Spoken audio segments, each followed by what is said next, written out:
দুই বিজেপি নেতার বাড়িতে ভাঙচুর। কোচবিহারের তুফানগঞ্জে বিজেপি নেতাদের বাড়িতে হামলা। কিন্তু কি কারণে হামলা?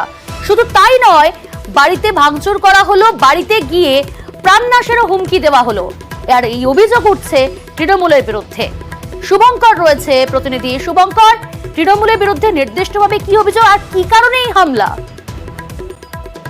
প্রিয়াঙ্কা, দেখো, বেশ কিছুদিন ধরেই রাজনৈতিক সংঘর্ষের ঘটনা ঘটছে কোচবিহার তুফানগঞ্জে। এই তুফানগঞ্জে বিজেপি যেহেতু কিছুটা সাংগঠনিক দিক থেকে শক্তিশালী, পাশাপাশি তৃণমূলও সাংগঠনিক দিক থেকে অনেকটাই শক্তি রয়েছে। ফলে তৃণমূল বিজেপি সমানে সমানে হয়, জোর টক্কর চলছে তুফানগঞ্জে।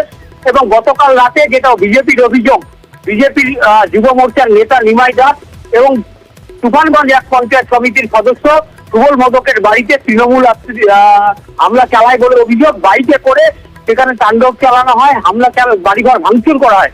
এমনকি ওই দুই বিজেপি নেতাকে প্রাণনাশের হুমকি দেওয়া হয় বলে অভিযোগ।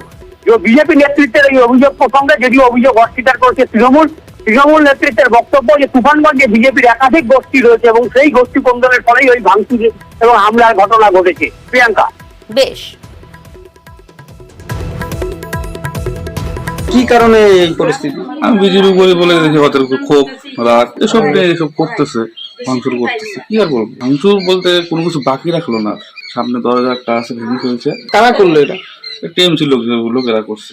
পুলিশ এসেছিল? পুলিশ একবার আসলো, তারপর আর আসেনি। পুলিশের তরফ থেকে কোনো হেল্প পাইনি। এই মুহূর্তে আমার মনে হয় না আনন্দ ছেড়ে, উৎসব ছেড়ে মানুষ মানুষের বাড়ি হামলা করবে। এটা একটা চক্রান্ত। তৃণমূল কংগ্রেসকে কালবিলুপ্ত করবার জন্য কতিপয় লোক বা দুষ্কৃতীরা চক্রান্ত করছে।